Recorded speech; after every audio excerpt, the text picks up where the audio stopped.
ya. Udah, hari ini akan dipimpin absen berapa ini? 16. Oke, silakan Ibra.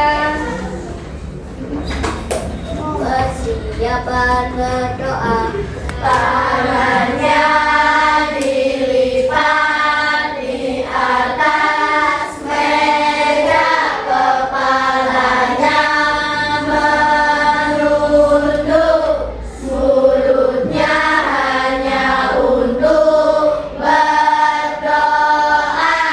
Berdoa dimulai.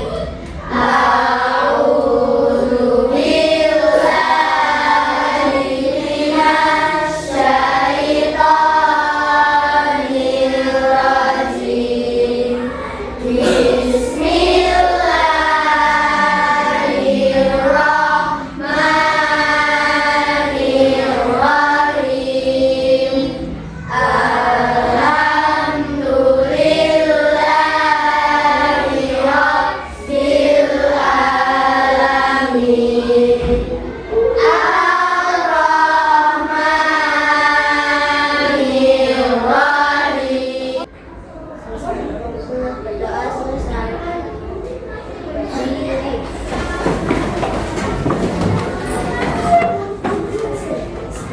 Salam. Assalamualaikum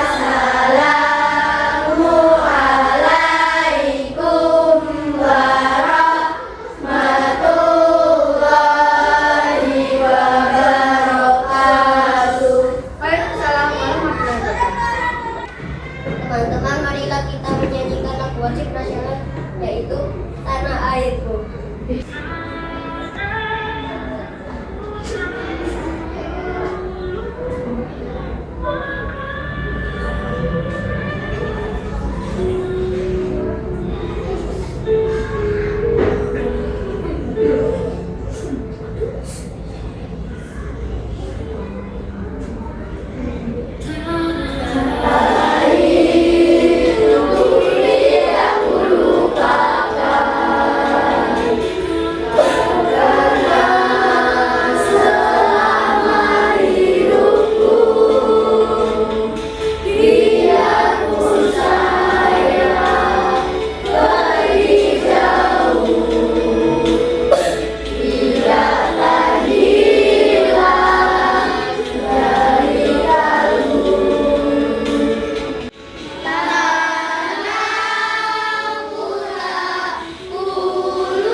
Baik anak-anak, terima kasih tadi sudah menyanyikan lagu nasional. Oke, untuk hari ini Bu Den lihat semuanya masuk ya.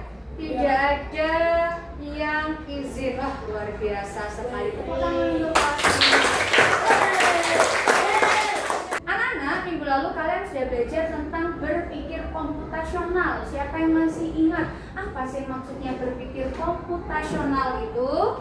Yo, silakan acungkan tangan. Oke, Ainun. Berpikir secara sistematis dan logis. Tujuannya untuk apa? Menyelesaikan masalah. Oke, pintar sekali, 5 aja. Hebat. Jadi, berpikir komputasional itu merupakan proses berpikir secara sistematis dan logis untuk menyelesaikan masalah menggunakan konsep komputer. Gitu ya. Diharapkan dalam pembelajaran hari ini kalian nanti dapat terampil berpikir komputasional untuk menciptakan solusi atau menyelesaikan persoalan secara logis, sistematis, kritis, analisis, dan kreatif. Siap 5A? Siap! Nah, oke, kita ice breaking dulu. Kita tepuk-tepuk dulu ya. 8 dimensi profil lulusan. 1 iman dan takwa pada Tuhan. 2 kewargaan. 3 bernalar kritis. Yang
muncul. Tapi kenyataannya itu mencerminkan betapa rendahnya kemampuan literasi dan pengetahuan anak Indonesia. Sebenarnya sistem pendidikan di Indonesia itu udah ada aturannya. Wajib belajar 12 tahun dari SD sampai SMA. Bahkan anggaran pendidikan tiap tahun angkanya selalu naik. Tahun 2025 aja total anggarannya mencapai 724 triliun rupiah. Pemerintah juga sudah menyiapkan fasilitas agar anak Indonesia bisa mendapat pendidikan yang layak. Salah satunya Kartu Indonesia Pintar. Tapi masih banyak anak Indonesia yang putus sekolah. Rata-rata lama sekolah di 5 provinsi tertinggi saja masih di bawah 12 tahun. DKI Jakarta dengan peringkat tertinggi rata-rata lama warganya menempuh pendidikan hanya 11,5 tahun. Tapi permasalahannya nggak sampai di situ aja. Masih banyak anak Indonesia yang belum bisa baca dengan lancar. Seperti yang terjadi di Bali, dari 34.000 lebih siswa SMP, ada 155 siswa yang dinyatakan nggak bisa membaca sama sekali. Sementara 208 lainnya masih terbata-bata. Itu baru satu contoh kecil. Mungkin masih banyak anak-anak Indonesia yang mengalami hal serupa, tapi tidak terekspos media. Bisa membaca adalah hal dasar yang harus dimiliki seseorang. Seperti istilah membaca adalah jendela dunia. Masalah ini makin rumit ketika kita bahas soal minat baca. Menurut data dari UNESCO, dari 1.000 orang Indonesia, hanya 1 orang yang benar-benar punya kebiasaan membaca. Gak heran. Tentang masalah apa? Minat membaca anak Indonesia. Nah, setelah Buden bentuk kelompok, nanti ikuti instruksi selanjutnya. Kalian akan Buden beri tugas untuk menuliskan masalah-masalah yang kalian temukan tentang kegiatan membaca. Kita bentuk kelompok dulu ya. Nah, silakan berhitung. Nanti yang dapat nomor sama silakan berkumpul di tempat duduknya. Kelompok 1, kelompok 2, 3, 4, 5. Nah, jelas ya? Oke, silakan berhitung dari Jasmine. 1, 2, 3, 4, 5. 1, 2, 3, 4, 5. 2.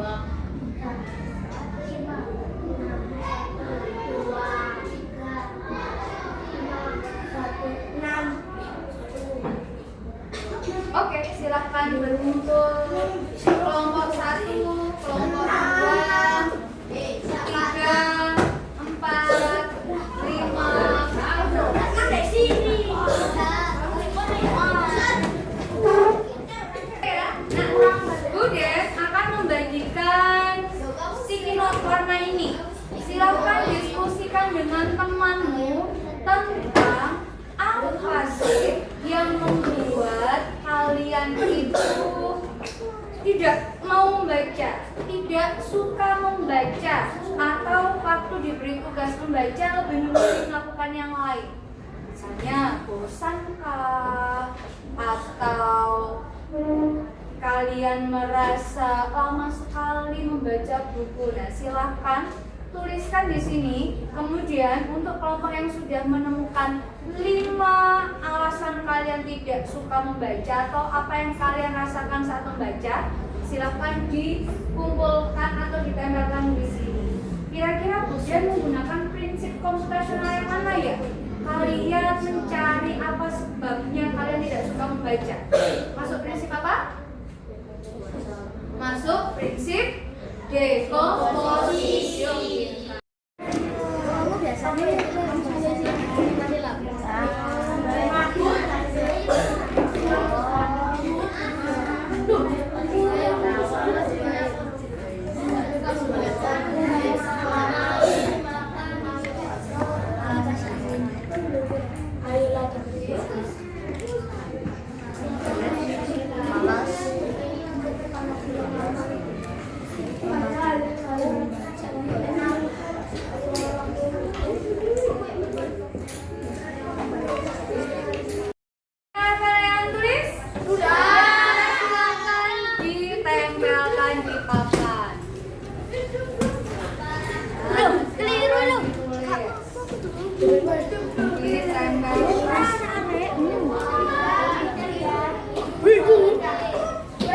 kelompok?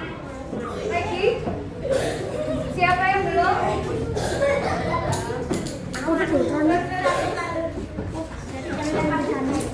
Oke, terima kasih. Nah, dari hasil diskusimu tadi di sini disebutkan nih ada karena malas, karena bosan, kemudian membuat ngantuk. Ada lagi yang menuliskan kurang suka karena sangat membuat ngantuk. Lagi lebih suka bermain. Ada yang kurang seru dan lain sebagainya. Oke, dari jawaban ke-6 kelompok, sekarang kita akan ke prinsip selanjutnya.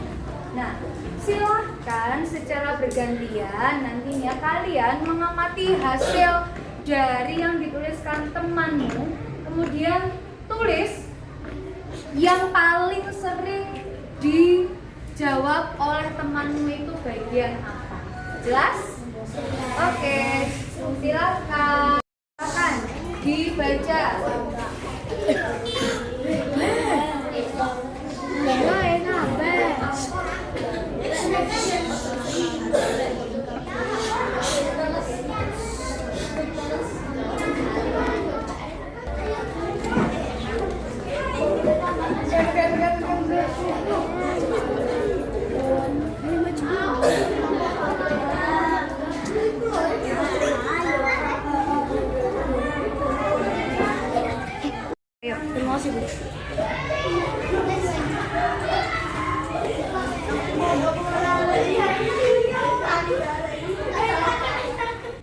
Dari pengenalan pola ini tadi yang didapatkan banyak sekali jawaban yang membosankan, kemudian membuat ngantuk, ada juga kurangnya variasi. Nah, sekarang kita abstraksi dari hal-hal yang sudah kalian temukan yang paling banyak, kita bilangkan mana yang perlu kita pikir karena penting atau mana yang tidak penting. Nah, salah satu yang penting lagi karena banyak yaitu perlunya variasi. Jadi supaya kalian lebih semangat lagi dalam membaca, kalian akan ditugaskan untuk membuat jadwal membaca. Silakan disiapkan HP-nya. Kalian bisa membuat jadwal yang menarik menggunakan Canva. Isinya ada hari, ada waktu, dan ada kegiatan. Misalnya di hari Jumat, jadwalnya kamu membaca komik mulai jam 9 sampai jam 10 karena masih belum ada kegiatan. Atau kalau Minggu, kalian juga membuat rencana bacanya sudah bukan komik lagi, membaca cerita rakyat. Nah, boleh seperti itu. Sudah siap HP-nya? Sudah. Kemudian bisa bikin ke Buden linknya ya sambil Buden cek. Oke, silahkan manfaatkan HP-nya untuk mengerjakan tugas, bukan untuk membuka yang lain. Silakan. Dan di waktu 15 menit.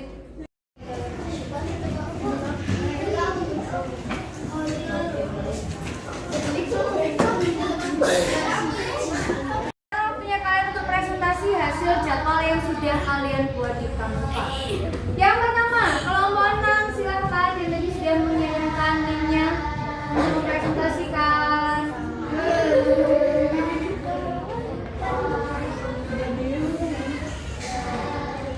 Bahasa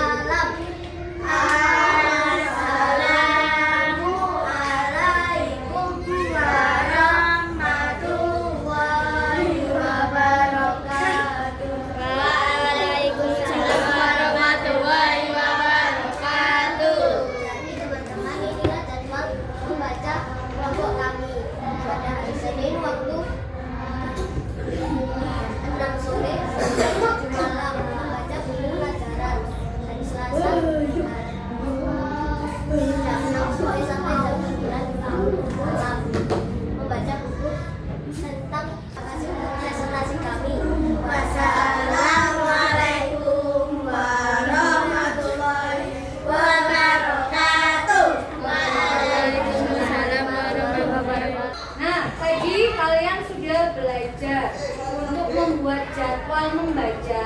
Kita menggunakan 4 prinsip komputasional. Apa saja prinsip berpikir komputasional? 1. Dekomposisi. 2. Mengenali pola. 3. Abstraksi. Dan yang terakhir, berpikir algoritmik. Ada yang merasa kesulitan? Kalau tidak kesulitan, sekarang kita akan melakukan evaluasi. Silakan disiapkan, kalian tulis jawabannya ya. Oke, silakan dikerjakan. Yuk. Kemudian beri waktu 5 menit. Pertanyaan pertama. Siap? Kemampuan seseorang dalam memecahkan masalah dengan mengambil konsep atau metode seperti seorang ahli teknologi informasi disebut apa?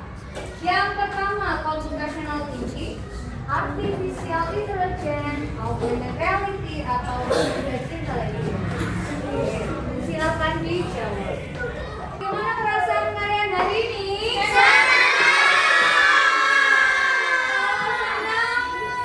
Kalau senang bisa angkat jempolnya 1, kalau senang sekali angkat 2 jempolnya. Bagaimana? Sekali. Kenapa kok senang? Karena bisa belajar tentang berpikir komputasional. Apalagi bisa membuat jadwal di Canva. Nanti kalian bisa memanfaatkan berpikir komputasional apabila memiliki masalah. Itu ya. Selesaikan cari solusinya. Oke, adakah pertanyaan? Iya. Kalau tidak ada pertanyaan, kita akan berdoa pulang. Silakan Ibra, dibimbing lagi.